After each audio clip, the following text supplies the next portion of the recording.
Guest with me here, Pastor Artur Pawlowski, and we're going to be talking about some very, very important things. As some of you may have known, Pastor Artur has been going through a lot of persecution and opposition in Calgary, Alberta, Canada. So, without any further ado, welcome, Pastor Artur. Well, thank you so much for having me on your show. Well, thank you for coming. So, could you please introduce yourself and let everybody know where you're, who you are, and what you do?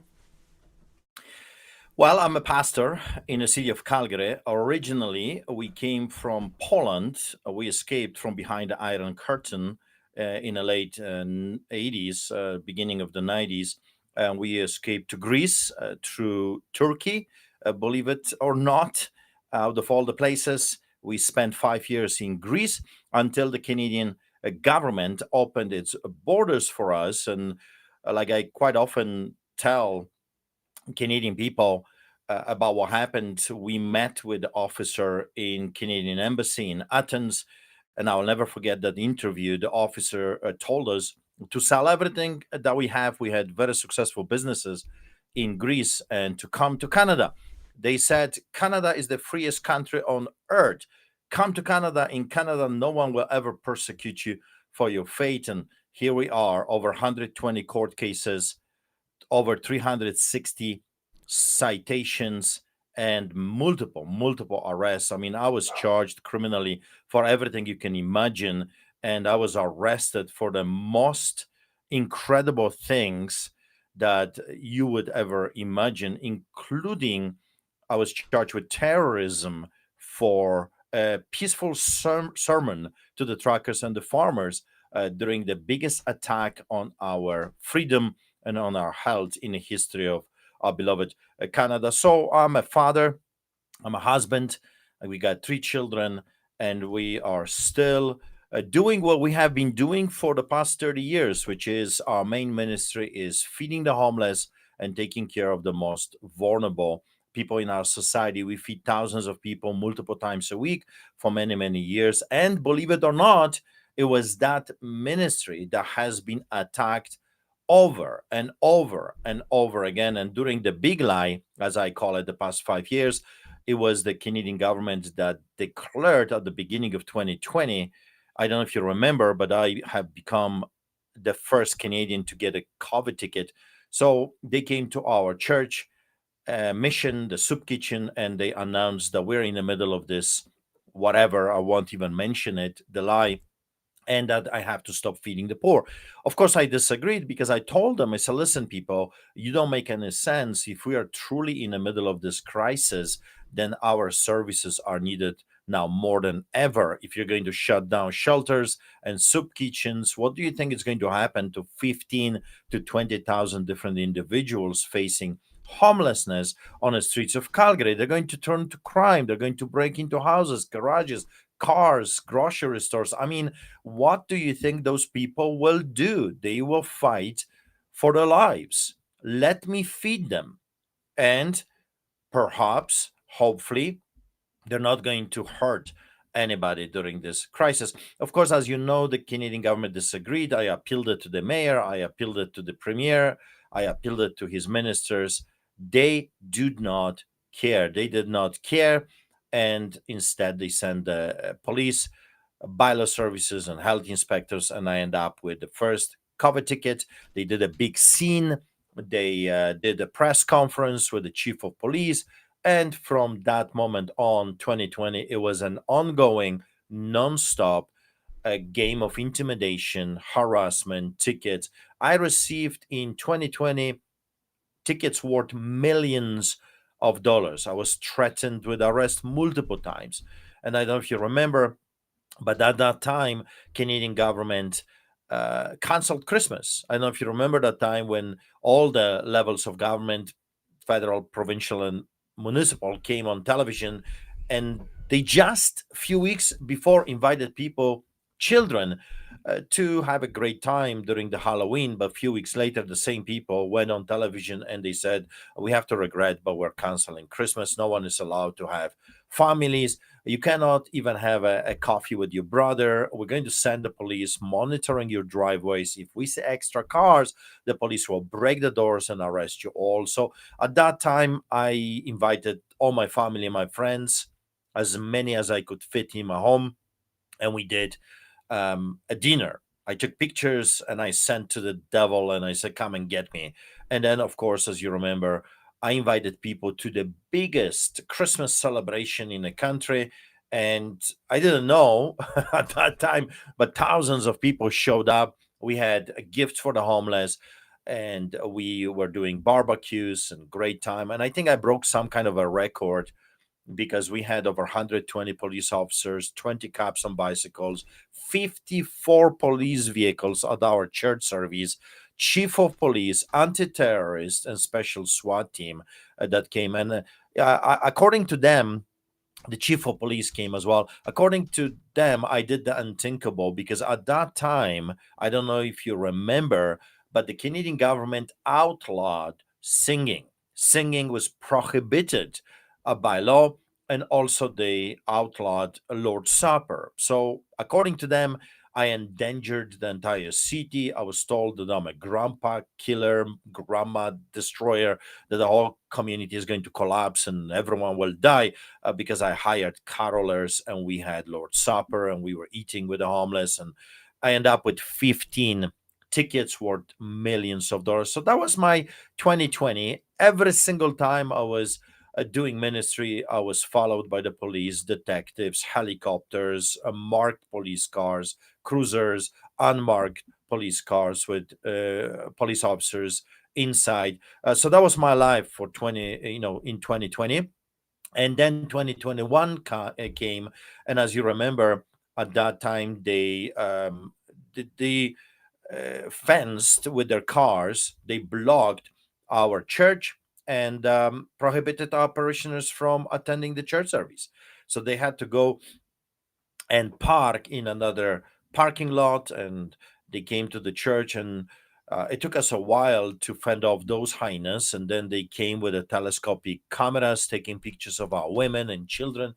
And then the famous April of 2021 came, when authorities decided to break the Criminal Code of Canada, Section 176, 1, 2, and 3, the Charter of Rights and Freedoms, our Constitution, and they barged into a church service with their pistols and tasers and handcuffs and uniforms. It was police, it was bylaw services, it was health inspectors, and some other people that we could not identify. And at that time, it was our holiest time of the year, was Passover celebration. And the only thing I had for those people was get out. Get out, your Nazis. Get out, your psychopaths. You have no right. Don't you dare coming back here without a warrant. So they leave. I put the video on social networks, and it just went crazy after that because this was the number one played video on earth, over 1 billion views during that weekend. And I received so many invitations to do media. I remember it was after the service when I turned my cell phone on, it was like hundreds of invitations to talk to the media. And I said to my wife, I don't know what I have done. Like, what did I do? I mean, I don't remember what I did because I had so many interactions with the authorities during that time, like every day. I didn't know why this one actually went viral. But um, what happened was people around the world were under this blanket of terror and fear for so long that they didn't know what to do. And here is a Polish immigrant with a funny accent that simply articulated what was in people's hearts, which is get out of my school, get out of my family, get out of my home, get out of my parliament, get out of my church. Like, who do you people think you are? Just get out, you evil, wicked psychopaths. And I'll never forget that day, of course, because I paid dearly for this. Um, but I remember that sermon that God gave me before those people came. I was preparing for weeks for Passover celebration, Easter, and the title of the message was Pharaoh, let my people go. So when those people showed up, it was kind of came out of me, just get out, I don't want to talk to you, just get out, you wicked evil people. So they leave. But as you remember, 3 weeks later, after I've done thousands of shows, they came back. They found crooked judges. The first one was David Gates of Alberta, and I don't know if he's related to the American devil, Bill Gates, but David Gates of Alberta gave them the power to enter our church with whomever they wanted to, anytime they wanted to. So they showed up with SWAT team. Can you believe it? Anti-terrorists came to a peaceful assembly, to a pastor that has no criminal record, has never been violent, never charged or arrested for any violence, and they sent SWAT team. And then later they found another crooked judge, boss of judges, associate chief justice, a so-called justice, because now we know it's a joke. Those people are mafia. The most, the biggest criminals they are is the government right now in our country. So they found Judge John Rook the Crook, as I call him. John Rook the Crook gave them the power to arrest anyone that would dare to oppose them. And stepping out of the church with my brother David, driving back home, we got arrested in the middle of the highway on our knees. We were assaulted, manhandled, and I was transferred to prison upside down with my head on the ground and feet, on the roof.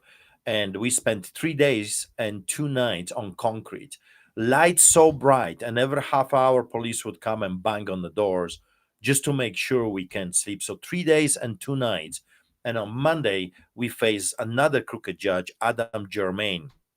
Adam Germain, I don't know who gave him what, but he started the proceedings. And you got to understand, we were taken to court shackled like animals. The penguin walk, legs, the whole 9 yards. It was unbelievable. We were taken to prison like the most dangerous, like Al Capone of Canada. And we faced that judge shackled.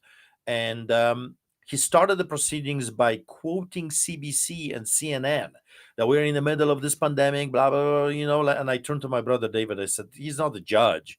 This is a political activist. He was told what to do with us, and we don't stand a chance. And I was right. At that time, I decided to go to United States and warn my American brothers and sisters about what's coming to them if they will not rise up and stand up, because we're truly, I told them, we are starting to live once again behind the Iron Curtain. I mean, this is incredible what those people are getting away with. So put your house in order, Christians in America, because you are next if you don't rise up. And of course, I was right. And I remember telling my brother David and the American people at that time that Adam Germain was told to find us guilty. This is a show trial. They are looking for a show. They want to scare the rest of the people, and they're going to use us to scare others. And I was right, because I spent 4 months touring around the United States and speaking to the media and attending different rallies and meeting with the Trump's family and other people, telling them, look, we have been infiltrated by China. We got Chinese soldiers on our ground being trained by Canadian armed forces. This is bad. We've lost media. There is no such a thing as independent media anymore. They all are propaganda machinery. We are in a big trouble. We have been taken all over. Canada has fallen. So rise up, because if you don't do it, they will finish you as well. Well, I was thinking of spending a couple weeks in the States, but uh, but but the response was so unbelievable that I kept receiving invitation after invitation after invitation. And instead of just being there for a few weeks, I spent 4 months in the States. And upon arrival, stepping out of the plane, I don't know if you remember, I was arrested by customs on the tarmac. I mean, this was crazy stuff. I stepped out of the plane and I was immediately arrested and charged criminally. And the charges were straight from the Soviet Russia. I was charged with inciting people to come to church. I was charged criminally for officiating an illegal gathering. I was charged criminally for participating in illegal gathering. I was charged criminally for baptizing my daughter in a river in a public park. I was charged criminally for not wearing a muzzle, taken by the police. Police officers were hiding in a customs building because I had hundreds of people coming to welcome me back to Canada. We had the media, and they hid themselves in a customs building, preventing people from coming near. I was taken, like in a secret way, to the police cruiser, taken to prison, and charged with those unbelievable charges. So that was my 2021, in and out of jail, multiple arrests by RCMP for Americans, brothers and sisters like your FBI. I was arrested multiple times in a highway, attending a rally.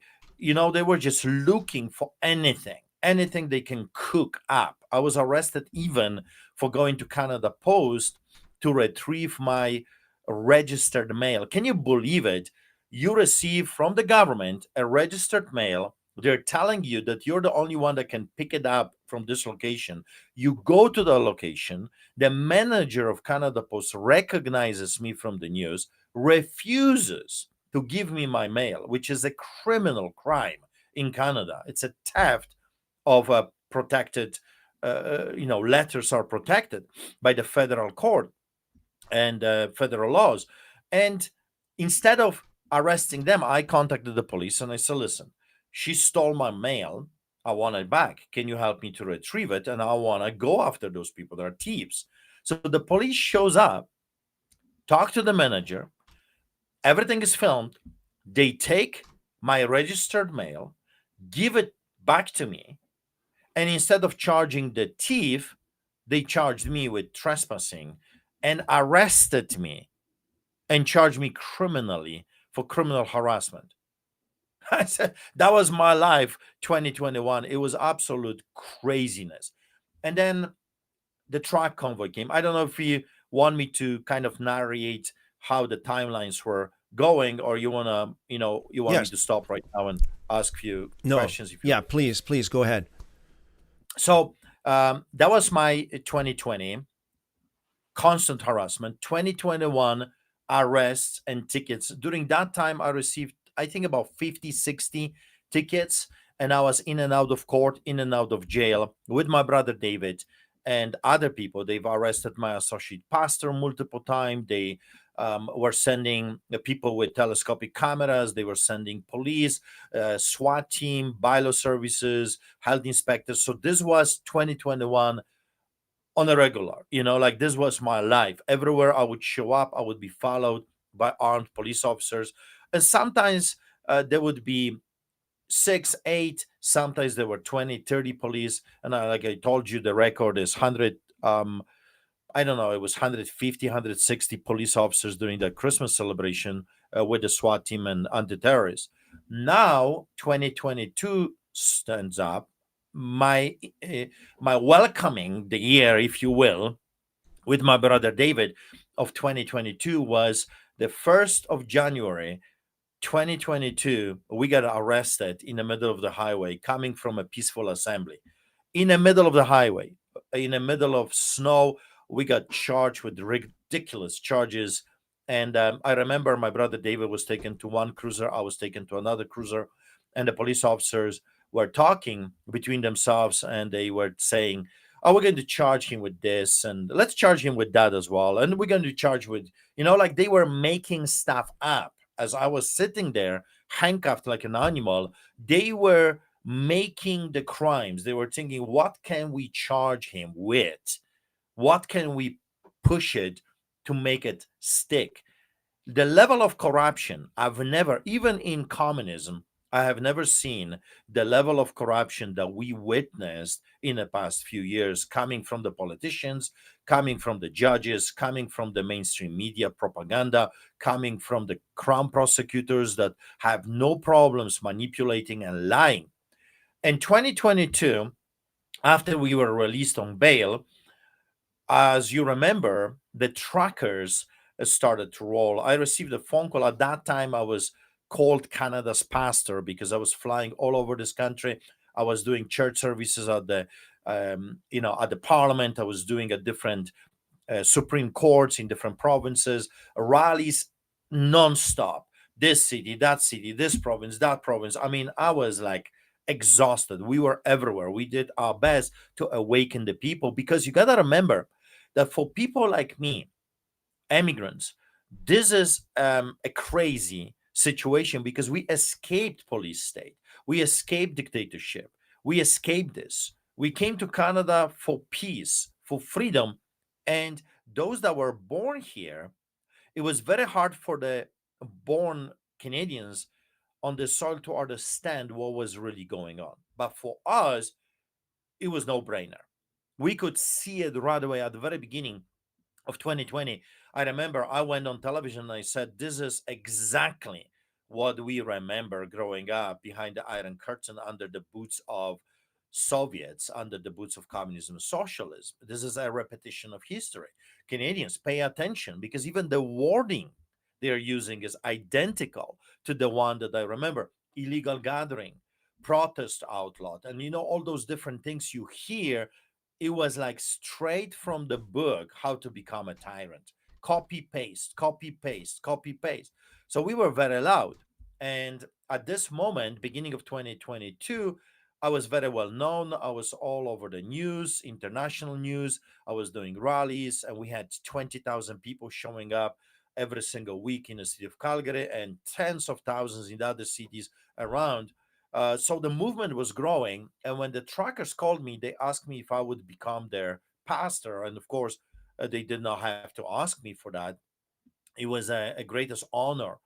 I consider this to this day a greatest honor that I was able to be part of the track convoy and conduct, series of church services for the hurting Canadians. So as they start rolling, we did multiple church services for them. Our church raised truckloads of food. We raised money, and they came to Calgary. We've done multiple church services for them, and off they went to Ottawa. And I was supposed to go with them.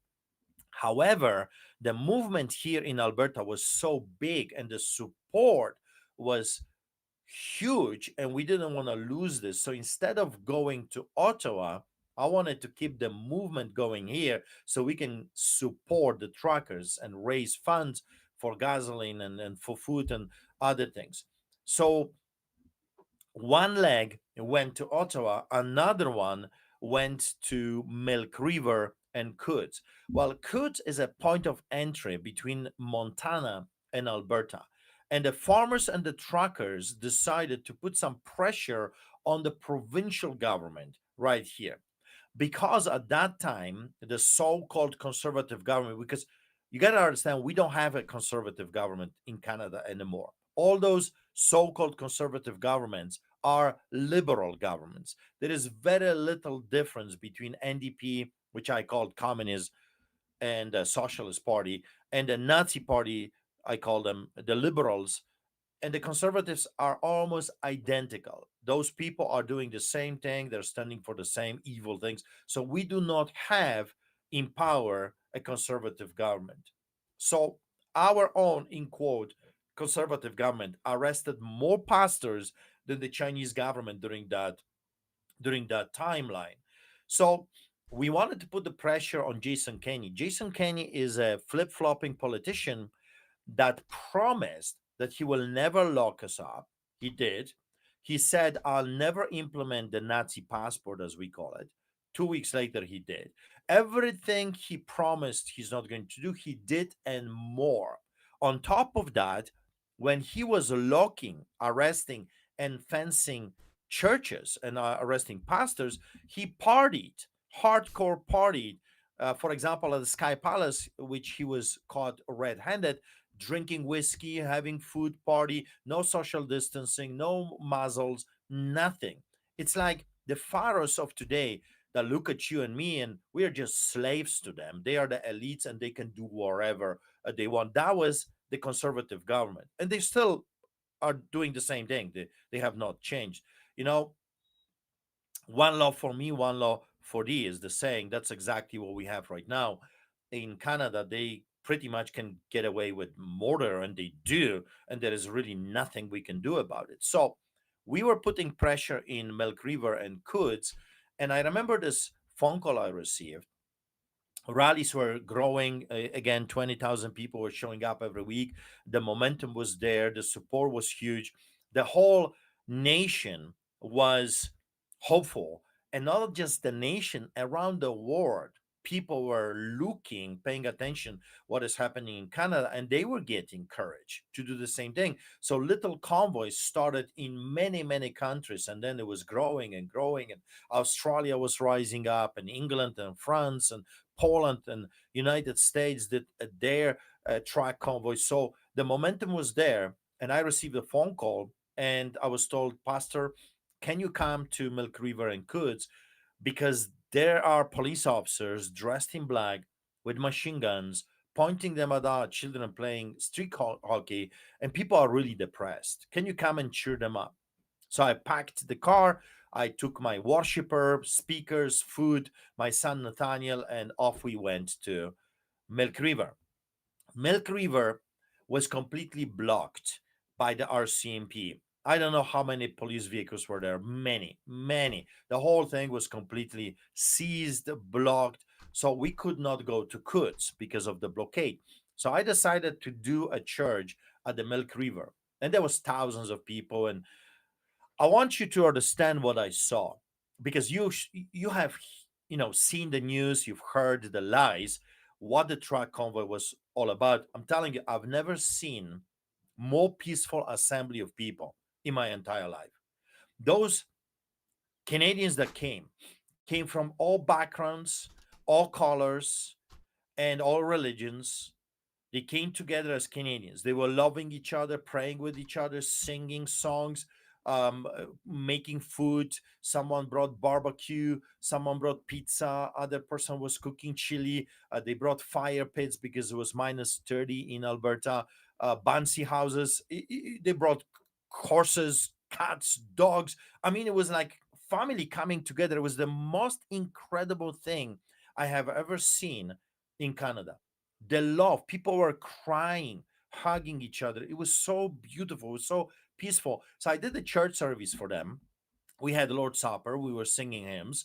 I gave a little bit of a message, and our CMP was there. They were filming us, they were taking pictures, but I have nothing to hide. To this day, I live stream my church services. I'm a preacher, and I will tell you to your face, in front of all the cameras on earth, that God is bigger than all of the people combined together. That one day justice will be served.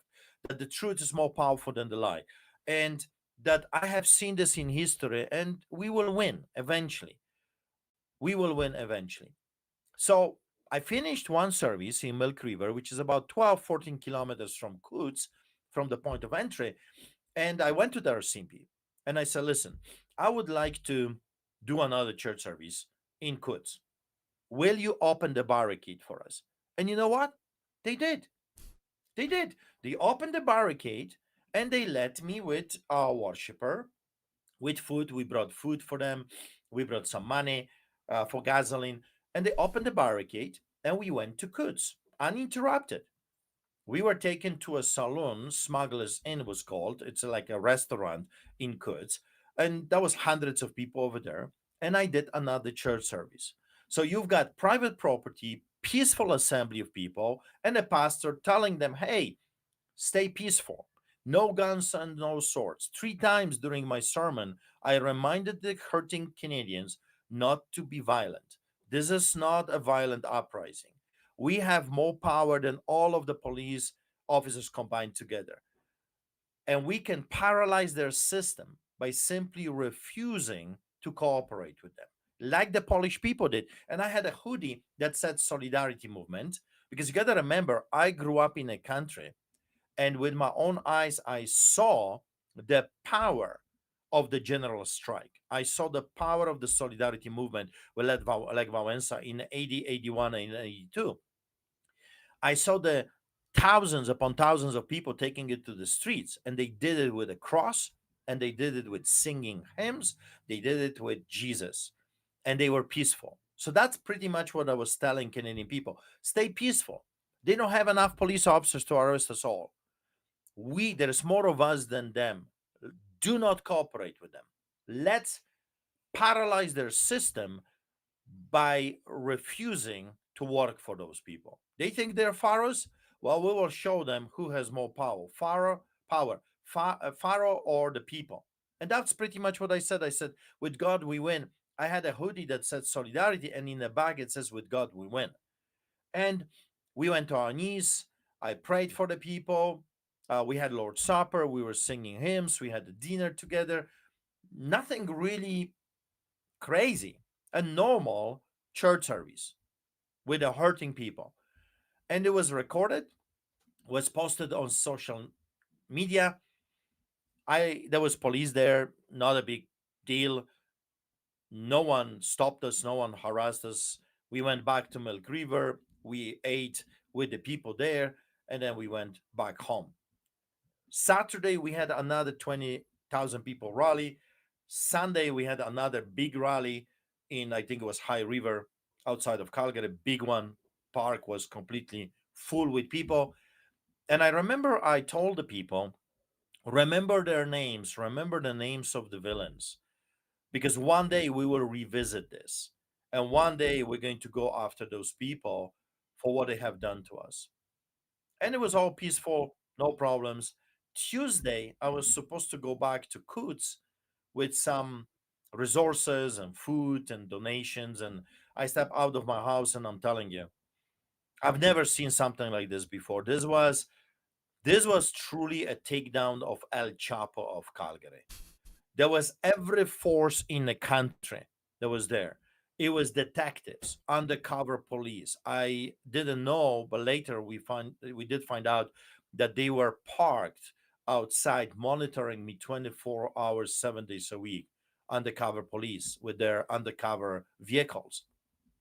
There was anti-terrorist, special SWAT team with cameras. They were Calgary uniformed police officers. They were Calgary undercover. They blocked the entire street with their cruisers. I'm telling you, it looked like a Hollywood production. Police everywhere running towards me. Mr. Pawlowski, you're under arrest. And it's like, oh my God, this is crazy. I was taken to the police by RCMP, um, interrogated by RCMP, I don't know how long, all day long, for many, many hours, and then taken stripped naked, taken to prison. And I find out that I was charged with terrorism. I have become the first Canadian ever to be charged with this crime. I was charged for delivering a peaceful sermon. During that sermon, I told them not to be violent, but to stay peaceful. And for that, I was charged with terrorism, interfering with the crucial infrastructure under the Defense Act. I was charged with mischief over 5,000, breach of probation, and I was facing 12 and a half years of imprisonment. When I was already in prison, other charges came, criminal charges, criminal disturbance, and other crazy, crazy, crazy charges. So I had many, many charges. I think 30, 40 charges during that time when I was held captive by the biggest mafia that there is. Stephen Johnston. Stephen Johnston is a crown prosecutor from the special unit under the watchful eyes of the so-called conservative government that accused me during my bail hearing of causing Canadian economy over $400 million worth of damages for my sermon to the truckers. He lied, he cheated, he manipulated. He called me dangerous. He says if I'm released, the whole country will collapse. I mean, it was a gong show. It was crazy. During the when he was lying, I said to the judge, that this is a lie. This is like a show trial straight from Soviet Russia. The judge got so upset that she kicked me out from my own proceedings. I was not allowed to talk. And on top of that, my wife wanted to be part of the proceedings, while her husband, children, right? It's an open court concept. And she said, I want to be there because at that time it was all Zoom. So it was not in person, it was on Zoom. And she says, I want to be on a Zoom. I want to listen. I want to see the proceedings. And the judge said, no. If you want to know what happened, you can listen to CBC. Can you believe it? Those are crooks. Those are not judges. They're crooks. They are corrupted to the core. Stephen Johnston, the crown prosecutor, is a manipulator and a liar. And he was the one that was assigned by the conservative government to go after political dissidents. So all the people from that era that are still imprisoned, the Quds boys and the politician Marco van Hugebos that was charged and imprisoned for being with the people and advocating for the people in a lawful way, imprisoned, just came out from prison. Other boys are still in prison. They received 6 and a half years of imprisonment. So this is the crown prosecutor. He was accused of colluding with the RCMP. We have the proof that he did, and the judge sealed it. He says, no, I'm not allowing this evidence to ever see the light of the day. So this is what we're dealing with. Anyway, what happened in prison, I documented it in my book, Lions Do Not Bow. I wrote the book. So in a way, I should be grateful to those villains for what they've done to me because they locked me in a solitary confinement. And I don't know if you had the privilege of spending time in solitude, but it's hell on earth. I mean, it's a torture because there's nothing to do. You're in a box. They would keep me in metal cages. I was kept in multiple metal cages for no reason. A cage no bigger than a man sitting. You can't stretch. You cannot move. You're half dead. You're suffocating. You're sweating. You don't have enough oxygen to breathe. You're passing out in and out of consciousness. So I was kept in multiple cages like this and back into solitary confinement. My Bibles were confiscated. My write ups were taken. I was denied access to my lawyers for 3 weeks. I mean, it's unbelievable story because it's 500 pages, but it tells you everything day by day what happened, and I will have to talk for hours and hours to tell you what happened in prison. 5 inmates testified to my lawyers that the guards were giving them incentives to murder me in prison, and they refused. The I don't know if you remember, before I was arrested, they lit my house on fire with my children sleeping. So they wanted to burn us to the ground. They wanted to murder us that way. I had Antifa breaking into our property. I had church vandalized for 3 months. They tried to burn our church down. They managed only to burn the children's bus to the ground. Our church was vandalized and broken into, our equipment stolen, cameras stolen, speakers multiple times. Also, they unscrewed tire in our pickup truck, trying to murder us when we were driving a truck, and the tire just took off on its own in the middle of the road. So I was physically attacked. All kinds of things were happening. So in prison, they tried the same thing, the authorities, but the inmates refused. They said, we're not touching this man. He's a hero. So I really had the backing and the support of those inmates. Everywhere I showed up, they would recognize me. They would be banging on the door, free Pastor Art. It was incredible. I was so popular that the sheriffs came. I think it was 45th day or 44th day of solitary confinement and metal cages and concrete cell treatment. Concrete cell treatment was every day when the guards would come, take me from my solitary confinement with bed and water and washroom, and would take me to a concrete cell. A concrete cell is like a tank cell, except it doesn't have the water and doesn't have washroom. So you're sitting literally on concrete, hard benches, all concrete, and there is nothing you can do. like you're in a little box on concrete. So I got that treatment on a regular basis. And then I was asked to go to a guard came and said, "I want you have a visitor," and I knew that they're cooking something. So I was literally kidnapped by the sheriffs, shackled like animal, taken to a box, and taken hundreds of miles away, without the knowledge of my legal counselors and knowledge of my family. I was kidnapped by sheriffs to Maxpot. The Maxpot is in Edmonton, and this is a place for the most dangerous terrorists. And I received a document, and that's why I encourage people to read the book, because it's a crazy complex story with many twists.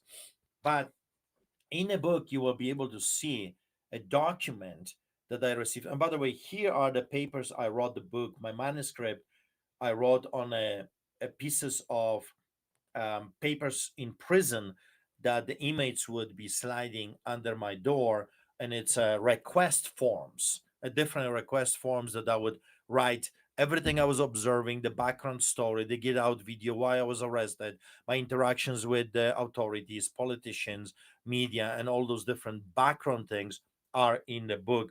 All the arrests, what happened during the arrests, how the police was torturing us, and transferring me upside down, all those things are in the book. And in the document, here is my arrest on the tarmac, stepping out of the plane when the customs arrested me. So the document stated that they can keep me in Maxpot. Again, Maxpot is a prison wing for the most dangerous terrorists. Freezing conditions, you're shivering. It's minus 28 outside and is as cold as on the inside. I asked for the blanket, and the guard came and laughed in my face and said, "At least you have fresh air," and walked away. I received a document that said that they can keep me there indefinitely, that I am considered the most dangerous terrorist in the country, to a point that I am not even allowed to have a pen. Because you got to remember, they saw me writing. This book, was confiscated by the Canadian authorities already 3 times, and they blocked this book from crossing the border. So we had to bypass the customs and go directly from the printer. That's how much they're scared of me telling you what's in the book. So anyway, back to the story. I realized that I'm probably not coming home. So I called my wife. I was allowed of my cell for 30 minutes to take a shower and call. So I called my wife and I said, "I think this is it. It's so cold. I'm freezing. I can't sleep. I cannot function. I think you're going to have a phone call that I died of, heart attack or some kind other failure." And that will be the end of the story, because I don't think physically I can make it. I was very thin. I have been fasting for weeks, so I was very fragile at this moment, and I said my goodbyes.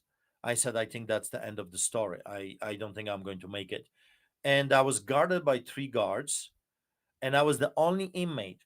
So imagine I'm in a max spot. It's a big wing, iron and bulletproof glass. So you are in a freak show. It's like a matrix, and you are alone, locked on the last cell on top, third floor, and you're being constantly watched by 3 guards, and you cannot have any interaction with human being. You're considered the most dangerous, and you got a document that they say they will keep you here indefinitely.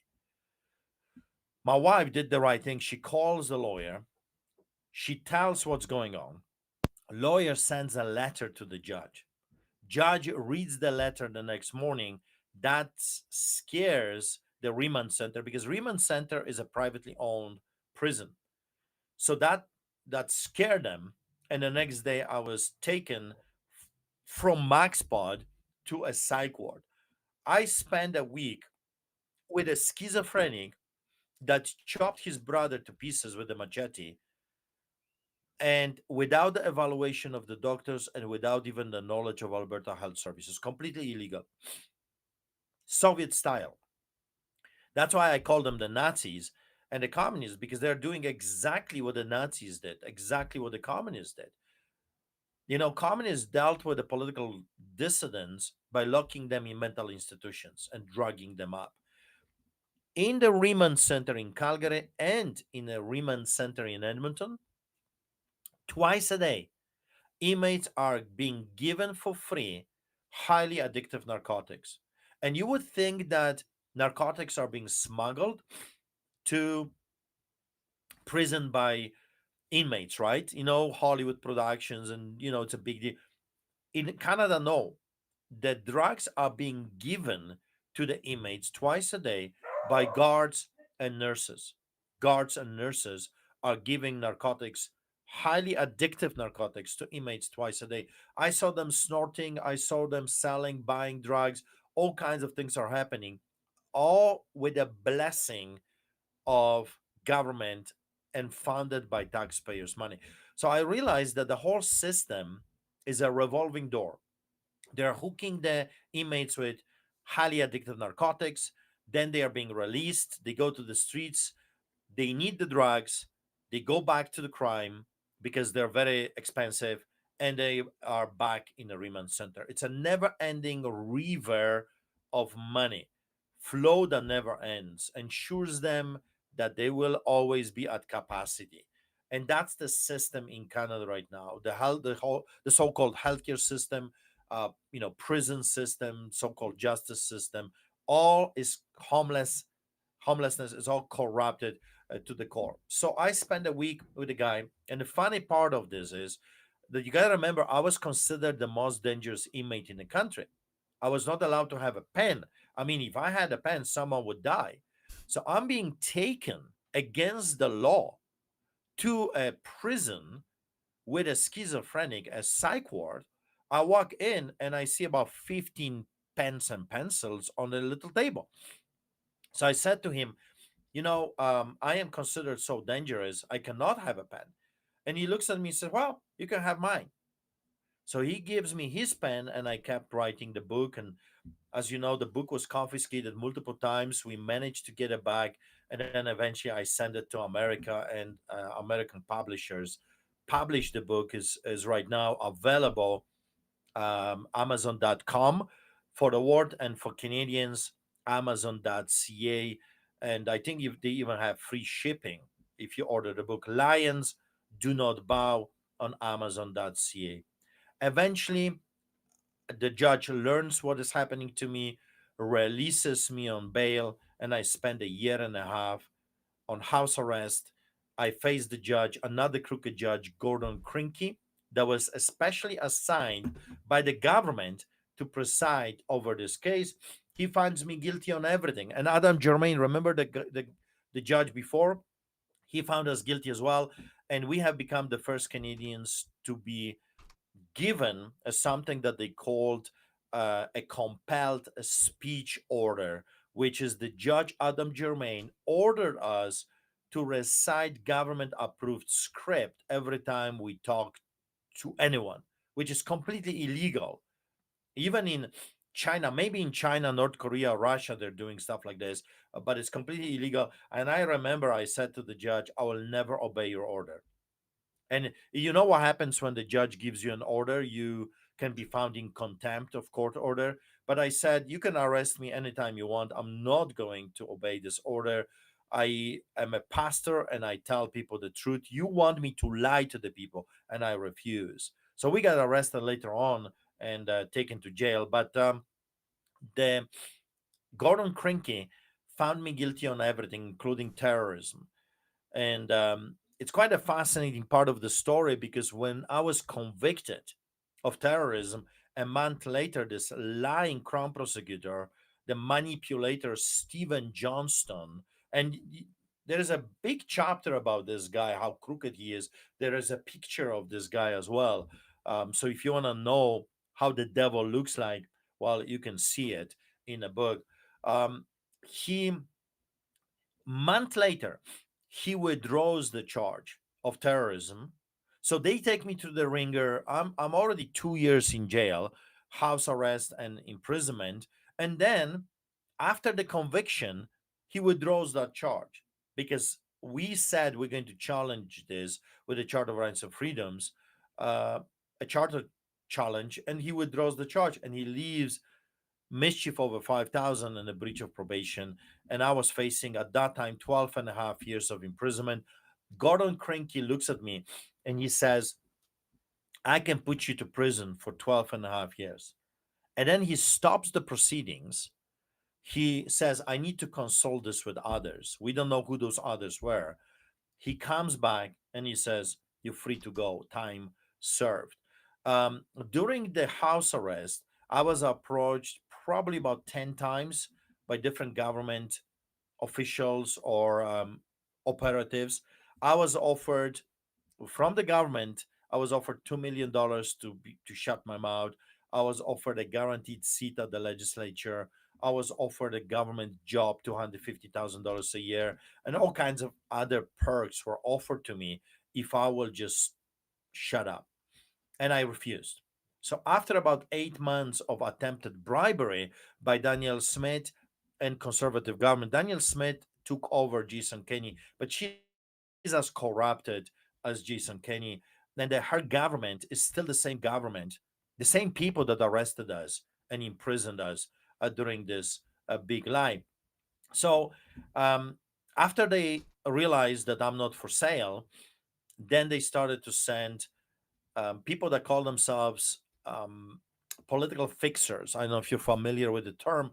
Political fixer is someone that works bribery, blackmail, all kinds of different things for the politicians or political party. Political fixers will approach you, will threaten you, will try to bribe you or scare you. So for 3 months, I was working, dealing with political fixers that were coming from Stephen Harper, which used to be our prime minister, Jason Kenney, and believe it or not, Pierre Poilievre. Pierre Poilievre was supposed to be the next prime minister. He lost the election just a few months ago. So those men sent the political fixers to scare me. They said the judge, Gordon Crinky, is bought and paid for. He was told to lock you up. You will be assassinated in prison. We will make sure you will never come out if you don't back away. So what they asked me to do was you have to withdraw yourself for at least 2 years from political realm or you will not come out of prison. So that was what we were facing, and I declined. I said, well, then assassinate me, but I will not stop telling people the truth. I'll still fight you to the death. And that's exactly what I did. I faced the judge. The pressure at that time was so huge. I was very popular around the world. I kind of become a symbol of freedom, especially in America. I had very powerful friends there, including the Trump's family. So I think the political pressure worked, the tens of thousands of phone calls and emails to different government officials. So I think that's why they let me out. However, what they did, they completely shadow banned me. Like, I mean, I am not only the probably the most hated man in Canada, but also it's very difficult for me to tell the story, to let the people know what really happened. That's why I wrote the book, because I can tell you only 0.1% of what happened, but the book has details, the politics behind it, and all kinds of different things that people never hear because the government doesn't want you to know who are the players, what they attempted, who they used, how powerful they are, what was offered. And it's kind of a fascinating story, including all those arrests and imprisonments and what happened to us. As comes, as far as what is happening now, we never stop feeding the poor. So that's what we're doing. That's our main ministry. We feed the poor. We feed thousands of people on the streets of Calgary. And I still pastor a local church in the city of Calgary, and I still travel around sharing what is happening in our beloved nation, which now more often we call China, because this nation more and more acts just like the Chinese Communist government. So, if it comes to the book, the Canadian government blocked my book for a month and a half. We had a very hard time to get it on Amazon so that people would be able to buy it, but now it's on Amazon. They do everything in their power to destroy us financially. You have to understand that the way they're dealing with political dissidents is the process becomes the punishment. They are draining your resources. They are destroying you financially. They are hammering you with nonsense charges. They're prolonging. They are making stuff up. They're throwing roadblocks. And that's what they're doing with me. I'm suing them for what they've done to me. And they are piled up together, the resources, and they are facing us in court. And every time we meet them in court, they're pushing it. Oh, we don't agree with this. We need another judge to rule on this. Oh, we don't agree on that. We need to postpone. We need more info. So that game is, let's drain him from his resources. Because you got to understand that the villains, the modern day Nazis in Canada, they have unlimited resources because they are using taxpayers' money. So it doesn't cost them anything. It's their job, like another day in the office for them. But for us, I have to crowdfund, which is not easy because I'm shadow banned. I'm pleading with the people, help us. One man cannot do it. One church cannot do it. One family, cannot do it. But when we come together, we can do it. We can fight those beasts and expose them during the process. So that's what I'm doing right now. I'm trying to tell the people about what's going on. I'm trying to raise the funds for legal fees, and the legal fees are astronomical. Every month I need $10,000, $20,000 for the lawyer, and it's very, very difficult. And the wicked, the mafia knows it. They know that the process is the punishment. They will drag this. I was already told, I got a phone call from the government operative, the political fixer, and I was told, we'll drag this for 10 years. We will destroy you financially for daring to challenge us. And, but I'm still fighting. I truly believe that it's not a waste of money fighting for our rights, fighting for the future of our children, and exposing those people, because the court, especially a privately launched lawsuit, has enormous power to uncover things, to look under the stones, to let the public know what's going on. This way or that way, people will be able to see who is who in a zoo, who are the villains. So that's what we're doing. I'm still entangled in the court. We're still fighting. And the latest news, my appeal was denied. I was denied an appeal by the Supreme Court of Canada. So I'm thinking of taking Canada to an international courts. um, so I don't know. We're still fighting. We're still doing our best, and we're pleading with the world and the American people so they would realize that Canada has fallen, and we need their support.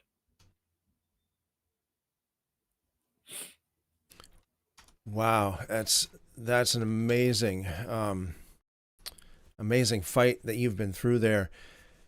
You said 120 court cases. That's not 120 appearances. That's 120 separate cases, right? As some of the court cases were as long as 3 weeks every day in a court. I spent millions of dollars, properties. I used to be a very successful businessman. We used to own houses and properties. I had to sell it all just to keep fetching the bill. I was charged over 360 times. I was charged with everything you can imagine. I was charged with stunting when I feed the poor. They said I am distracting motor vehicles. I was charged with offensive signage because we are Christians and our sign says Jesus loves you. I was charged $10,000 tickets for offensive signage. I was charged with placing material on the ground. When we feed the poor, we have the cross. The cross got thousands of dollars worth of tickets because they said it's a material on the ground. I mean, I was charged with feeding the poor. I was charged with disturbing peace because we are preaching. I was charged with use of amplification. I was charged with everything you can imagine. I was even charged, are you ready? They have laws, and I was charged with those laws, giving free goods and services. I was charged for feeding the poor. I was charged for praying for people because the government in Calgary said that I am giving my services for free, and that's illegal. So when I pray for someone, I am rendering my services as a prayer, as a clergy, as a pastor for that person, and I just broke the law. Believe it or not, there is a law here that you're not allowed to distribute printed material. I know it's a shocker because most likely people will never face those laws because the government doesn't care about you. But they have the laws if they want to use it, and they used it against me. The distribution of printed material. I was charged for giving Bibles away and for giving gospel tracts away. Our church was raided by the police and the Bible services, raided, and my Bibles and gospel tracts were confiscated by the police, never given back to us. So this is what we're facing. It's a crazy thing. I just received a letter a few months ago from the city lawyer Colleen Sinclair. Here is the letter.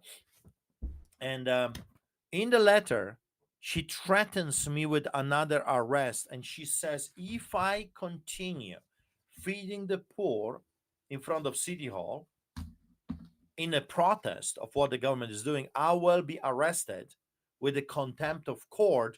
And everyone that is with me, all the volunteers and the homeless, will be arrested as well.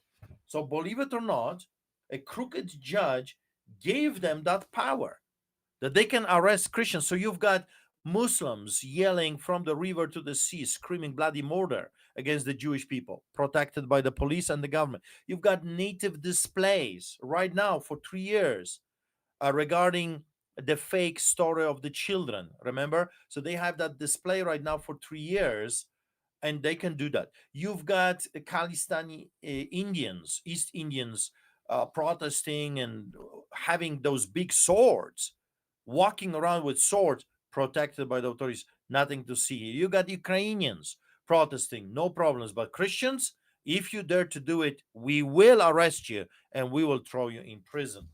Here is a bylaw. This is Municipal Complex Bylaw 38M 2012. For those that don't believe me, you can Google all of that stuff. You can find out for yourself. And the bylaw states clearly that we are not allowed to congregate and to oppose the government in front of City Hall. They have made a law telling you that you're not allowed to protest them. Just like in China, just like in Soviet Russia.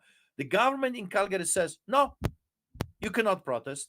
If you do, we'll arrest you and we'll throw you in prison. So this is what we're facing. I mean, this is a crazy, crazy situation, but we are still fighting. Another pastor has been arrested. Multiple pastors were arrested. This one is still in prison. So we're doing church services outside of Remond because they are treating him poorly there and trying to bring an awareness of what's going on. But it's brutal. It's crazy. They're keeping him in prison. You know why? You know what his charge is? Attending a church service. They've arrested him because he is the whistleblower. His name is Derek Reimer. He's the whistleblower that exposed grooming of the children and pedophilia in Calgary. For that, he was assaulted. He had a 90 seconds conversation with the manager where the event was happening, dress up with toddlers and drag queens or whatever they call themselves, those men, twisted men dressed as women. They were playing a dress up with children, which is a criminal offense. And Derek, you know, Derek showed that. He told the people what's really going on. For that, he was arrested. And he was found guilty on harassment because he dared to talk to the manager of the library that event was going on. And when he attended during his court date, because he's appealing this, he stopped on the court's ground. We had a little church service for him. He attended that church service and he was arrested and breached on his probation. They waited for him during his visitation for the probation, which in Calgary, the probation office is completely blanketed with the homosexual flags. So this is what we are facing right now. Canada has fallen.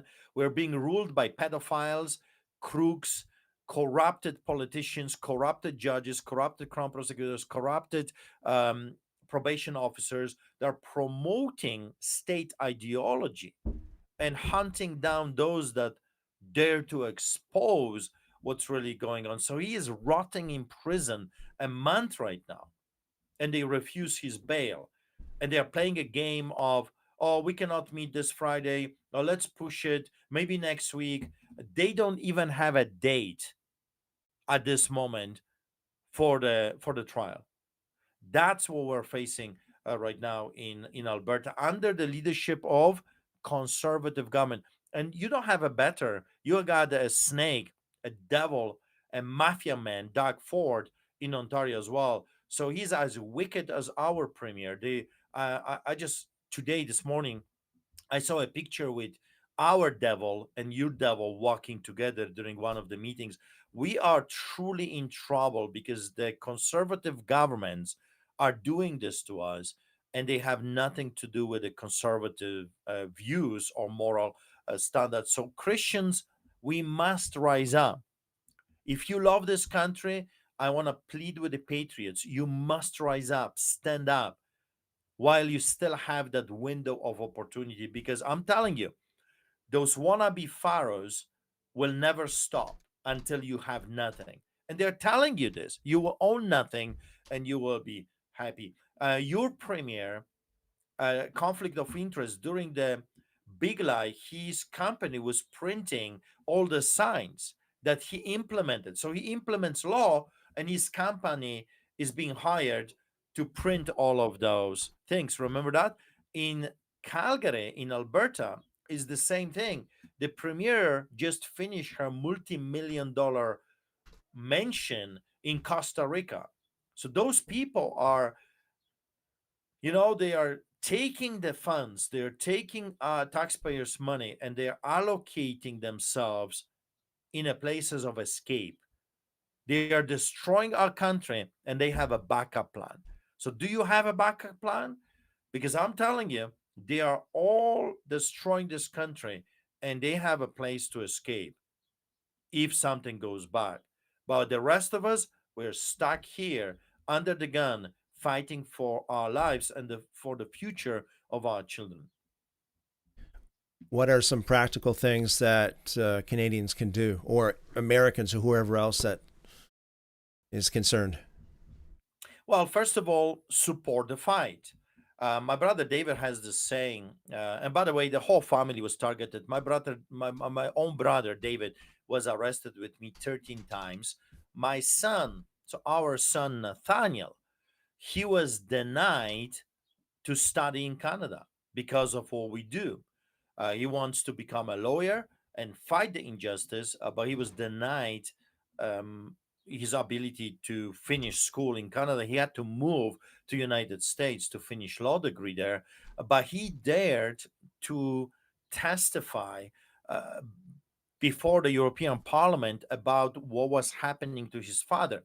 For that crime of telling the world what happened, he was already arrested 10 times just for that. So they detain him and then they release him. They don't charge him, they just mess with him.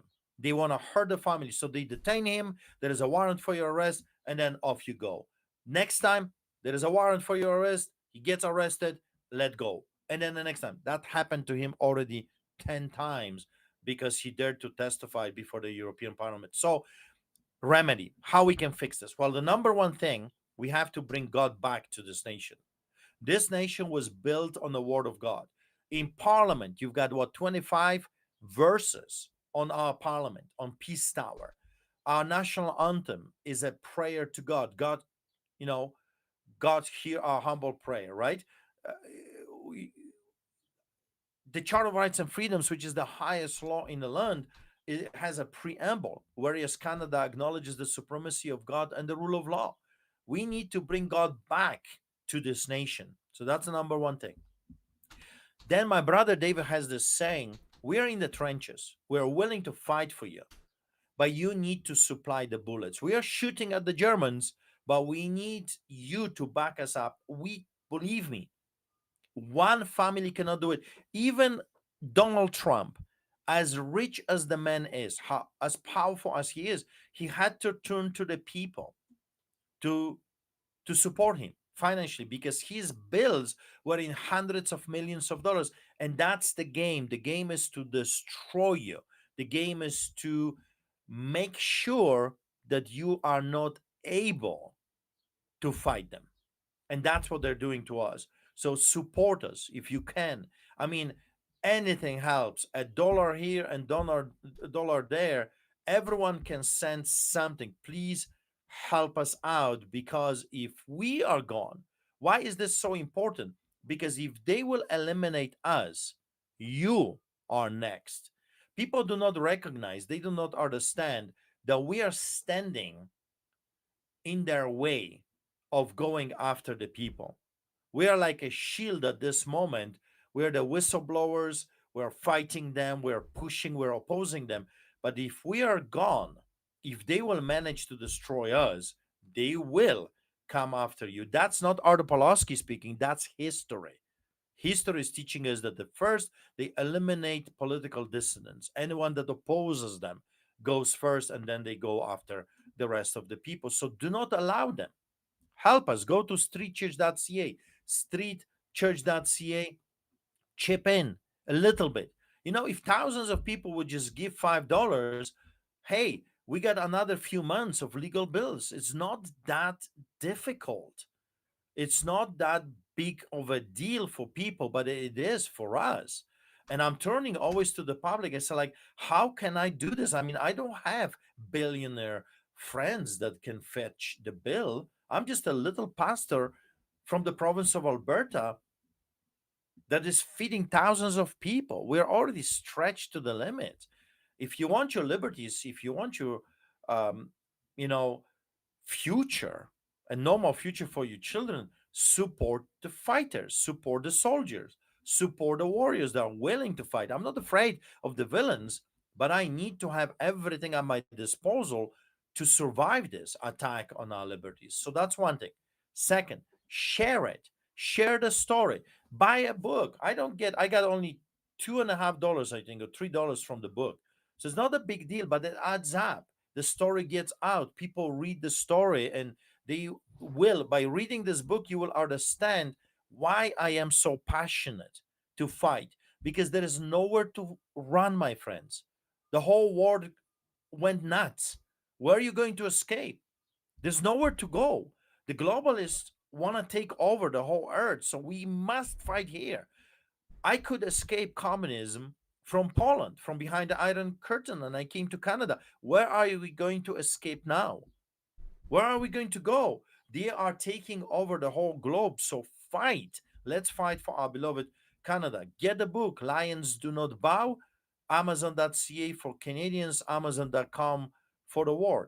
Also, share the podcast, share our channels. We're all over the news, but we are shadow banned like crazy. It's so hard for me to communicate the message about what's going on, especially now what is happening with Derek Reimer, because they're shadow banning us, those devils. They are doing everything in their power that the people would not know what's going on. When I was in the business, we had this famous saying that information is more powerful, is more valuable than money. Why? Because if you have the right information, making money it's easy if you know where to invest, if you know what to buy. So we are fighting in Canada right now for information. So share the podcast, share the sermons, share what we're doing, and support us. So that's another thing. Also, you can do something yourself. You can get involved in your local community. Don't just sit and wait for the Nazis and the communists to take over, because sooner or later, if not you, your children will face the oppression. Your grandchildren will face the oppression. Believe a man that grew up in hell. The hell always touches everything in your life. Hell is not just confined to a little thing in a community. Hell wants to take over everything. And you will be hurting, and your children and their children will be hurting if we will not come together. If you're in the province of Alberta, I've created a political party, Solidarity Movement of Alberta. Come and join us. Come and join the movement or invite us to speak and to tell you what's going on in town hall meetings or in churches. That's what I do. I travel a lot and I educate people on communism and socialism. That's what I was doing in the States. I was educating a Republican Party what is communism and socialism and why they should rise up and fight it. Because people have no clue. They don't understand what they're, oh no, it's not that bad. Listen, it's hell. You don't get it because you never faced it. You don't understand what I'm saying. When you stand in a lineup for 3 days to buy 1 kilo of coffee, you go to your Tim Hortons, you've got, your Starbucks, and you don't even think about it. I'm telling you, communism and socialism and any form of totalitarianism is hell. You may not be scared yet because you have never tasted. I'm telling you, it's hell. So help us to fight this hell, or else you will pay if you will not do something. So do something. Everyone can do little. Everyone. You don't want to be in the trenches. You don't want to be hunted down like Artur Pawlowski. I get that. I understand. You don't want to be arrested. You don't want to, face millions of dollars worth of legal fees. I understand that. So support me while I still am able to stand and fight in your behalf. And I was built, I guess, in a different way. I'm a very stubborn man. I have very little fear, put it this way. I'm not afraid of those people. And they've done everything, stripped naked in front of men and women and solitary confinement, concrete cells. I was tortured by the police. I was in metal cages. I was in psych ward. I was in max. I faced all of those things and I'm still fighting for you. And they have not subdued me. They have not scared me. So God wired me in this way. I know that my God is bigger than all of those villains combined together. I know how the story ends. And the title of my book? It's Lions Do Not Bow. Lions do not bow before the hyenas. Why? I remember we built orphanages in Africa. So I used to go to Africa. We used to do a lots of things around the world. I started over 40 churches in different parts of the world. And also in Africa, we started multiple churches and orphanages in Kenya. And I remember every time I would go there, I always made sure that we have a day, 2 or 3, to just calm down because the crusades in Africa are crazy. It's a very, the poverty and the evil and it takes a toll on you. So before we were coming back to Canada, I always said, let's go a few days and spend some time in the nature, in a safari. And I was able, I was privileged to watch lions. And I'm telling you, lions are incredible. They know who they are. And the moment a lion or a lioness comes, even the birds stop chirping and the monkeys stop playing. And it's like the whole nature realizes the king showed up.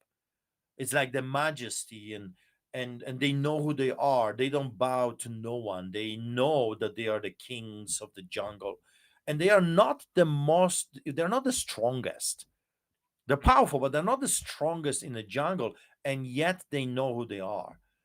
And they walk with this understanding, they walk with this majesty. I'm telling you, it's an incredible feeling when you're so close to the lions. I mean, so close, and you can observe them and see them, how they act and how they walk and how they even sleep with this, like, I own the joint, if you know what I mean. It's incredible. And I remember God spoke to me during that time when I was observing the lions, and He says, I want you to be like them.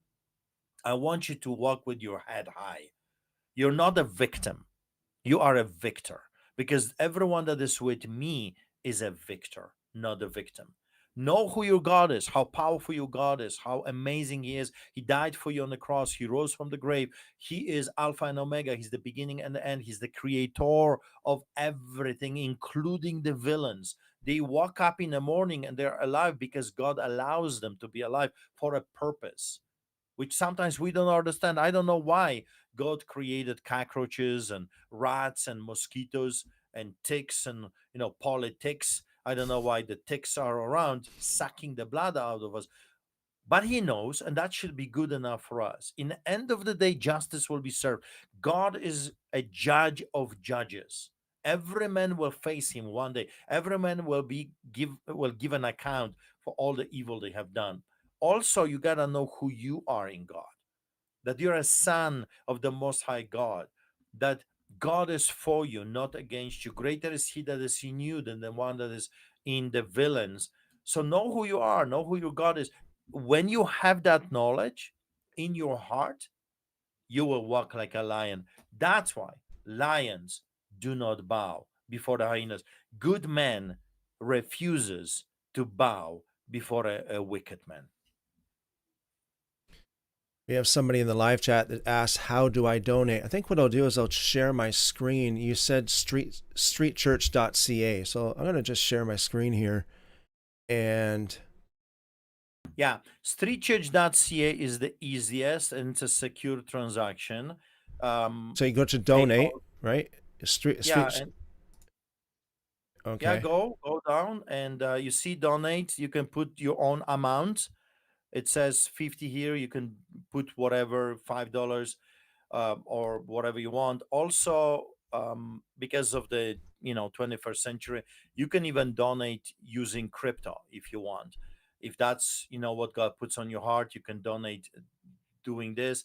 Also, there is buy me a coffee. That's another secure transaction. You scan this and will take you to a Square, and that's a very secure transaction. You can use your cards. Also, if you are in Canada, you can do it directly by e-transfer, which again is the most secure transaction. Art at streetchurch.ca. Art at streetchurch.ca, and you can e-transfer as well, and all of that comes directly to one pile, and then it's being allocated where it's needed. The sales of the book, I've donated everything back to the church because I believe in this fight. I believe, you see, maybe if I was alone, maybe if I was just by myself, maybe I will not be as loud and eager to risk my life on a regular basis and be harassed and tortured and imprisoned. But I have three children. I have three children and I love my children. I would die for my children. And what kind of a future they're going to have if we, the parents, the fathers, and the grandparents, will not stand up today? You see, we have been given a choice. We can pretend we see nothing, we hear nothing, therefore we will not say anything, like the three famous monkeys. Or we can be as loud as we can be right now, with a realization that the future of our children depends on what we are going to do today. Our children are worth fighting for. Their children, their children are worth fighting for. What kind of a nation we're going to pass to the next generation? Today, you and me were making that decision every single day. That's why I am still in the fight. I had offers of millions of dollars to stop doing what I'm doing. I was offered to pastor a big mega church in United States of America. They love me there. They wanted me to move to the States, and I refused. They offered to relocate my whole family, paid for. I was offered a ranch just to move to United States. But if all of us will move, if all the fighters will move, who is going to fight? So we had to make a decision with my wife. Okay, it would be maybe easier for us or more beneficial if it comes to money for us to move to the States. And we are very loved over there and accepted. And I got invitations all over the United States to go and preach and speak. However, if we go and everyone that is engaged in the fight will go, then we're throwing a towel. And I'm a fighter. I was a professional boxer when I was a lot younger. I was a martial art teacher. And the one thing I learned during all those years is that as long as you are in the ring, there is hope. As long as you are not throwing a towel, you can still win. That's why I am still in the ring fighting, because I believe that one day the truth will set the captives free. That one day people's eyes will be open and they will realize what I was trying to tell them. All me yelling, Nazis, Gestapo. And by the way, Gestapo simply means political police. All of me trying to visually show you what's going on, calling them communists and socialists and exposing the political liars and manipulators, bad actors. All of that, I did it and I'm still doing it for one simple purpose: to awaken the people, to show you, listen, pay attention to what's going on, listen to the immigrants, because we have been there. You don't want to go there. Believe me, trust me. If you talk to immigrants that escaped like me, all of them will say the same thing to you, because I meet them on a regular basis. It's bad. It's really bad, and Canadians are asleep. It's really bad. That's how Venezuela has fallen. Listen, one of the richest nations on earth, literally sleeping on oil, has become one of the worst on earth because of what the government did. Not what people were doing, the government did it.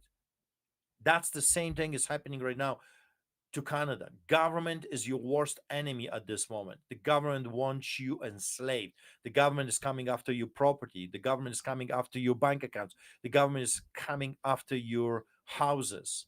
Are you listening? Are you paying attention? They're not just coming after your freedom, they're coming after the inheritance that you want to leave for your children. They're coming after everything. They're creating two categories of people. They're eliminating the middle class. They're creating the rich, the powerful, the elites, the ones that go to Davos with the private jets, over 1,000 of them, telling you that you should walk because of carbon, that you should ride a bicycle. Those are the same people. They're coming after you. And then the second category is the ones that are enslaved, those that cannot even afford to have a house. That's what is happening. Alberta, so Canada, is in the worst shape within the G7 countries economically. I don't know if you know that. But Alberta is worst in a worst economical shape within the Confederation. Albertans, with the conservative so-called government under Daniel Smith, we are the number one if it comes to defaulting on credit cards. Did you know that? And yet, we are sleeping on oil. We have more oil than Saudi Arabia. If I was the premier of Alberta, I would be digging all of that out and I would turn our province into the richest province on earth per capita. We have trillions of dollars in natural resources. We have bad government. We have a wicked, evil government. And even though the government will tell you what you want to hear, and sometimes they sound so good, sometimes they even do something good. But they will do one good and 10 things bad. And people are focusing on the one good and they are trying to ignore the 10 that are bad. Person like me, I want to tell you the whole truth, the good, the bad, and the ugly. I want you to understand what is really happening because I've seen it growing up behind the Iron Curtain. So that's why I couldn't take the deal from the judge. That's why I refuse all the perks coming from Daniel Smith, all the briberies, attempted briberies of me becoming an MLA and government job and millions of dollars in bribery. I couldn't take it because I'm not doing, Artur Pawlowski is not doing this so I can be rich. I'm doing this for the future of my children. I don't know if you can understand this, but I love my children. And even if I take millions of dollars, what I'm going to create right now, a hell for them? What is money if you are living in hell? If you have no freedom, if you cannot even worship your God, What is money then? Then you're living in a golden cage. You're a slave with money. I don't want to be a slave with money. I prefer not to have money, but remain a free man. What do you think is behind all of the persecution? Like the root of it all? Like they pretty much charge you with everything, right? Like everything you do is illegal. What's behind all of that? Well, every totalitarian regime is afraid of those that they cannot either scare or buy. What we are witnessing right now is that those wannabe pharaohs, or Caligulas as we call him, the son of the Castro, we call him Caligula. Um, what they want is control. They hate competition in a way. So God, or those that are actually trusting God and believing God, are very dangerous to those people. Because why? Because you cannot scare them, and you cannot control them, and you cannot bribe them. A man that is not for sale is the most dangerous for a totalitarian regime. A man that cannot be bought and cannot be scared, they're terrified of. That's why they are scared of Donald Trump, because look at this guy. The guy is crazy rich. So they've tried to destroy him economically, but the guy is getting richer and richer by the minute. Like, I mean, he's a I think he was worth $8 million at some point, because I was paying attention, because we know Trump's family, and I was invited to his house. I was actually a guest speaker in Mar-a-Lago. So I was paying attention to how they were dealing with him, and every time they unleashed hell on his finances, he turned to the people, and the people chipped in. So he was able to survive this and grew even stronger. So that didn't work. Then they were doing the same thing to him, what they're doing to me. Charge, charge, charge, charge the guy, fake this, fake accusations, rape, muddy the waters. Why they're muddying the waters? Because they want to cut off the supplies. If they muddy the waters, then most likely more people will stop donating, more people will stop supporting him, and eventually they will be able to destroy him. But that didn't work, because he was able to tell the people the truth, and the people realized that they were being played by the establishment, by the globalists. Also, um, they are scared of him because he tells the people the truth without being afraid to tell that truth. And sometimes that truth is a shocking truth. Sometimes that truth is not politically correct. Sometimes, actually, most of the time, the way he articulates what he sees is like a shocker. It's like a wave. It's like a tsunami, like a tornado, right? Because the way he says things, it's so black and white. It's in your face. It's like boom, boom, boom. And people are like, what just happened? So they hate that, because they're not used to a man that tells it the way it is. What you're observing in the political realm is a political theater. They are learning the script, and they're giving you the script. It's not what they believe, it's not what they do, is what they want you to think that they do. It's a it's like a Hollywood production, that you're an actor and you're learning the script and you're just giving it during the show. That's the politics of the 21st century, or maybe it was always like that.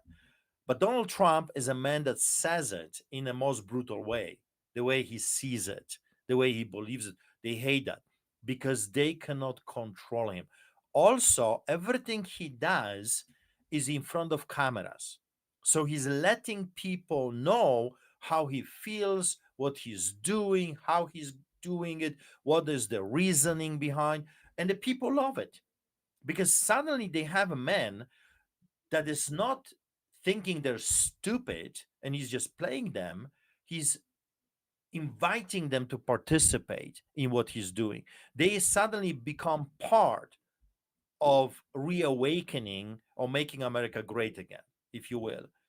They feel included, because what we have right now is politicians that go on television and they say Canadians want this, Canadians want that, we represent Canada. No, they're not representing you. They are the mafia. They are representing only themselves, right? That's why they run away from independent journalists. That's why they don't want to be accountable. There are no checks and balances. That's why they're excluding independent journalists from different events, because they don't want the people to know who they really are. But Donald Trump is doing opposite. He's including the people. He's showing them what's really going on. And that's brilliant. That's amazing. People are thirsty for the real deal. Deep inside, they want someone, a champion that will fight for them. Deep inside, they want the real deal because they're sick and tired of the fake. And the fake always hates the real. So, answering your question is there are a number of things. They are terrified of those that cannot bribe, buy. They are terrified of those that are brave and bold. They are scared of those that speak the truth, black and white, and they are willing to face the opposition in front of the cameras, and they are willing to pay the price, because there are lots of people are willing to go as far as saying something, but they don't want to pay the price. But if you are a man like Donald Trump or others that is willing to go to jail, is willing to be imprisoned, is willing to pay the price, well, then you've got a champion. You've got David against Goliath. You've got someone that is willing to tackle this enormous corruption. That terrifies them. That terrifies them. They're scared. They don't know what to do. They're puzzled because in their world, everyone is for sale, right? They're bribing each other left and right. In their world, you can blackmail someone because everyone has a dirt, right? They're blackmailing.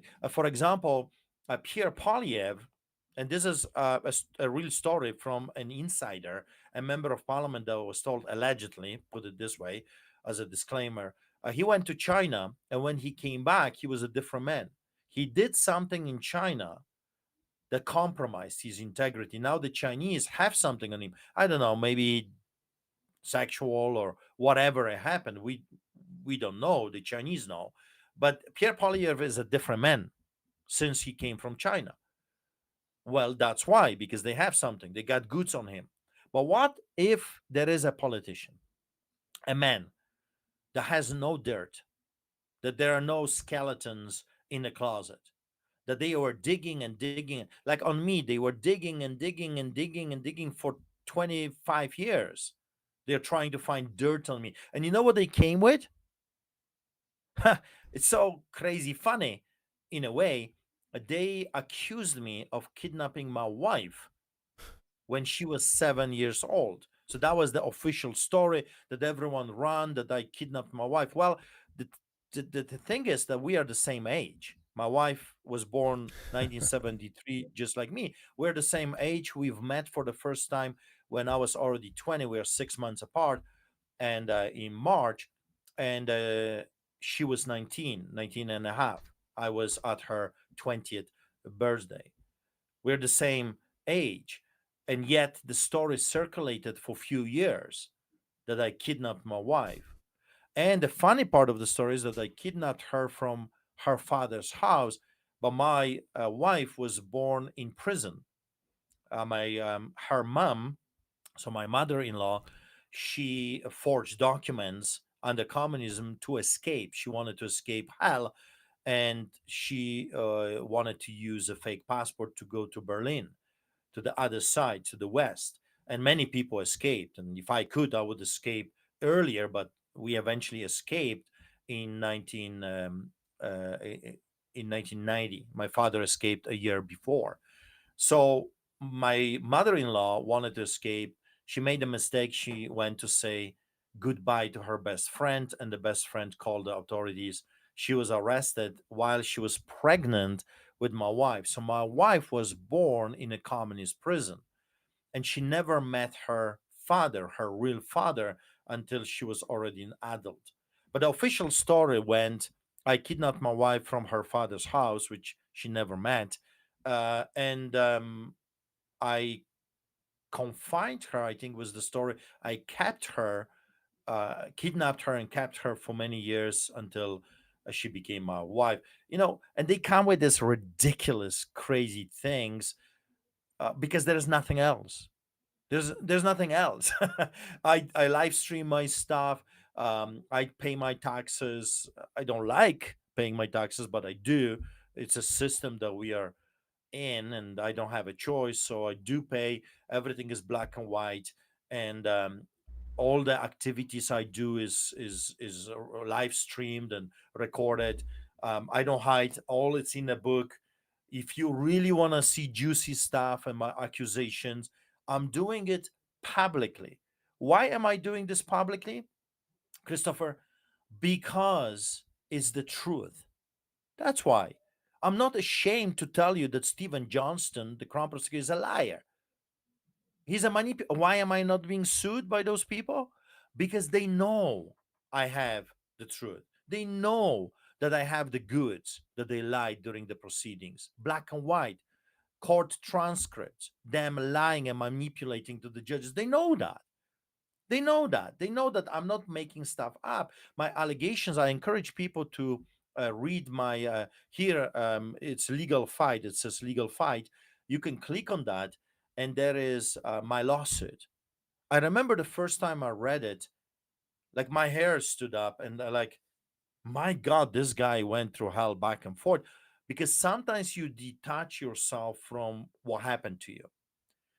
And the allegations are absolute insane.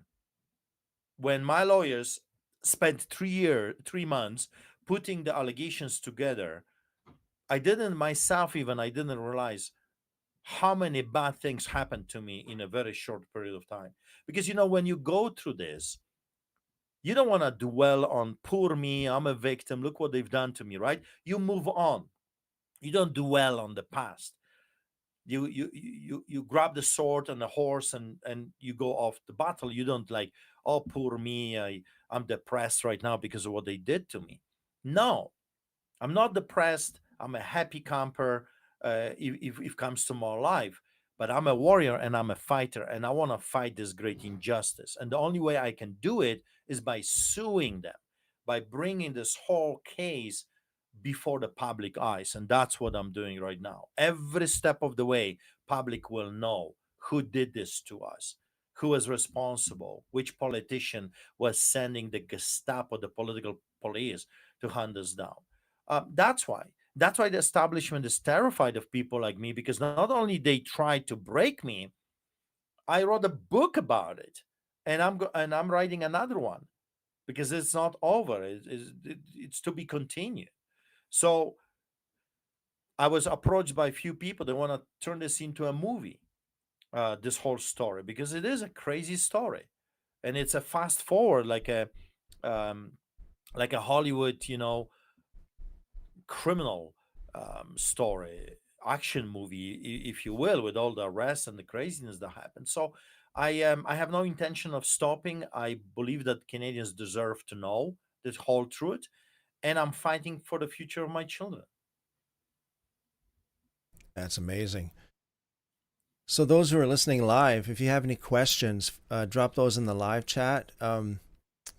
Pastor Artur, I can't help but think of you probably heard of Linda Gibbons.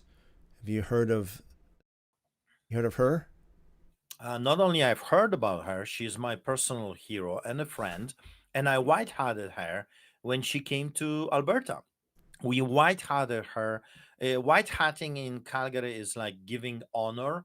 It's like the highest honor we can give as a community is give a person a white hat, and that's what we did. She opened March for Jesus. We're doing marches for Jesus every year, Father's Day, and it's fascinating because it's a G7, and G7 is happening in 2 weeks during the March for Jesus. We are doing March for Jesus in Calgary, where all the leaders are coming to Calgary as well to have their G7. So we're very excited about this because we're going to be praying, and we'll see what happens. So Linda Gibbons is a hero that stood for the unborn, and because of it, she spent many, many years in prison. Because every time she would be released, she would go outside the abortion clinic and she would do her best to rescue slaughtered children. And for that crime, she would be arrested again and imprisoned again. And sometimes for years, she would be in prison. She had a protege, Mary Wagner. I don't know what happened to her at this moment, but I am aware, of course, of Linda Gibbons. Yeah, amazing story. Wow. All right. Well, one more time here for those who are listening, to support Pastor Artur's work and fight. I'm going to share my screen here again. You go to streetchurch.ca and then click on donate. You have the all of the information there. You can donate through many different ways, and you got all the list of that would be the cryptocurrency and everything there that you can donate through. So I encourage everyone. I think everyone listening um, to this live stream should go and give something. This is an amazing work that Pastor Artur is doing. And you know, if people have a hard time to support the legal fight, which I would not understand why they would have a problem with that, or the political realm, remember that we feed thousands of people, the most vulnerable people that no one else wants to even spit at. We are taking care of those that no one else is taking care of. 3 times a week, Wednesday, Friday, and Sunday, we go to the streets and we fight for people's lives. So you can help us doing this as well, because again, it's truckloads of food that is being given to the people, families, single moms with children, elderly. So that's what we do. That's our passion. And all the troubles that came our way, they came from that during the earlier days, or during the big fat lie of the past 5 years. Our ministry, the soup kitchen, was targeted, and it created additional problems for me. So the enemy hates when the church is actually doing what the church is supposed to be doing. They just hate it with a passion. Yeah, we have a few messages here in the live chat. Let me see here. We have Chipmunk says, "Thank you so much, Artur. All who fight the good fight, we all play a part. Um, seek the Lord as well." Or, excuse me. Happy Mess says, "What about all the stuff happening socially? Women are scared to go outside in some places."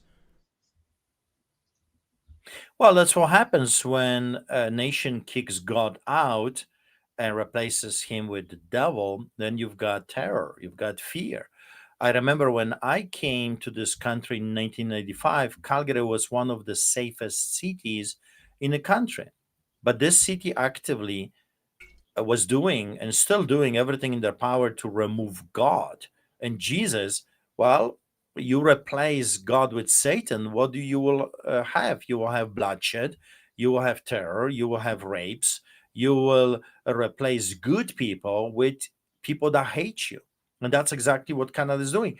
Canada is murdering children that will love this country, and is replacing those children with your worst enemies that actually hate democracy. They hate you, they hate your way of life. And that's what is happening. It has been happening for a few decades now. It's a replacement thing. They're replacing good, God fearing people with evil people, haters. I was told yesterday, 2 days ago, I was told that in Toronto, there are parts of the city that already have Sharia law implemented. That there are certain parts of Toronto that people are afraid to go to. And England, of course, London is a perfect example. They have an entire neighborhoods that is being run by Sharia law. Right. Mewa says, "What an experience!" And and thank you, brother. What is thank you, brother? He says, um, "Seek the Lord," says Brother Artur. "I will buy your book. Please visit us often." And I second that motion for sure. Uh, Seek the Lord also says, Brother Artur, "I hope you will be a frequent visitor on this channel." Chipmunk says, "Amen made me cry. Our God is more amazing than we can comprehend. I've been saying it for years. People ignore what's available now and what will but will scream in frustration when the word is attacked." Seek the Lord quoted Matthew 10:16, "I am sending you out like sheep among wolves, therefore be as shrewd as snakes and as innocent as doves."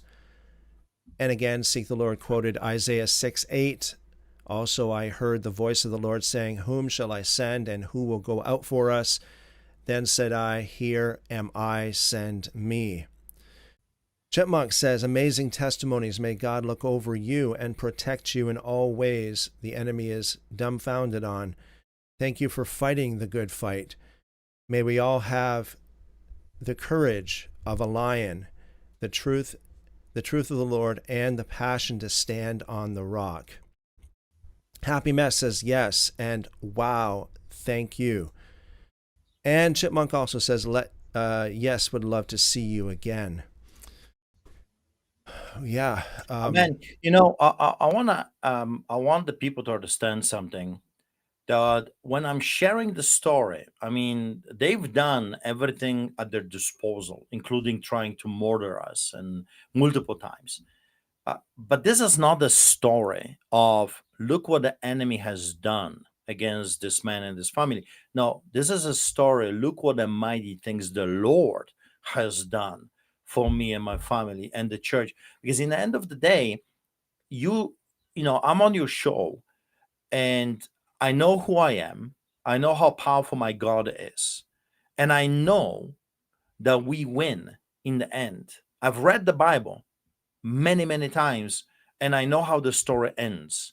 So sometimes you go through the valley of the shadow of death, but you will fear no evil because God is there with us. Sometimes you go through difficulties, but that's the key. You go through those difficulties knowing that the victory is already secured for you. The only thing you need to do is show up. God is telling you and me, He says, show up for the battlefield. I will guarantee you the victory, but I want you to come. I want you to participate. I want you to be part of it. Don't just sit and pretend I see nothing, I hear nothing. I won't say anything. Participate, become part of the fight, knowing that we have already won. The enemy just doesn't know it yet.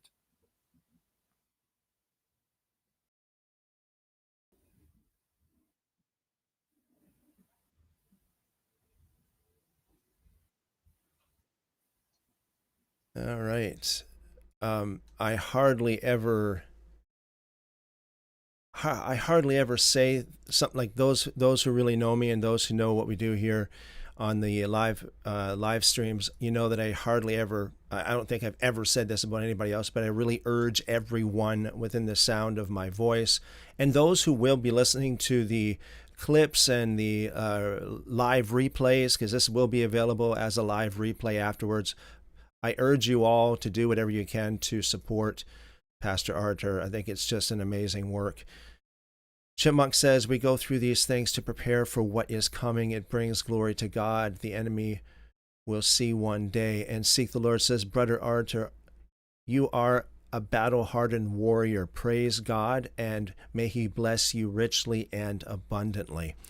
Amen to that. Amen to that. All right. Well, excuse me. So,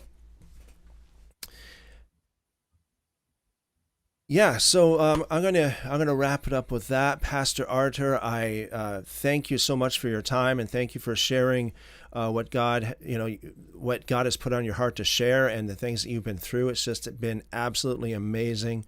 Um, I I just like the rest of the people here. I hope, Lord willing, we'll see you again here on the live stream, and we'll continue fighting the fight there, brother. Yeah, sure.